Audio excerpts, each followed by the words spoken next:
Noong unang panahon, may isang matandang lalaki sa Apayao na nakaisip gumawa ng kalsadang paakyat sa langit. Bago siya nagsimulang magtrabaho, ipinagbiling niya sa kanyang asawa na huwag siyang dadalhan ng pagkain sa lugar na ginagawa niya. Uuwi na lamang ako kapag ako'y nagutom, sabi niya. Ngunit isang araw, tanghali na ay hindi pa dumarating para kumain ang lalaki. Nabalisa ang asawa. Kaya't nagpa siyang dalhan ng tanghalian ng lalaki sa pinagtatrabahuhan nito.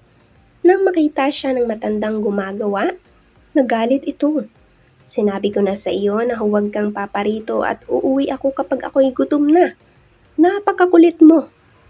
Dahil sa matinding galit, pinagsisipa niya ang mga batong sana'y gagamitin sa paggawa ng daan patungo sa kalangitan.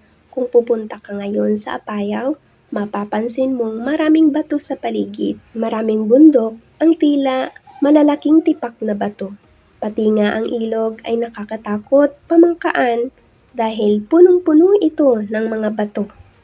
At dito na po nagtatapos ang ating kwento mga kabinibini kung bakit maraming bato sa Apayao. Maraming salamat po sa pakikinig at panonood. Please like and subscribe mga kabinibini. God bless! Bye!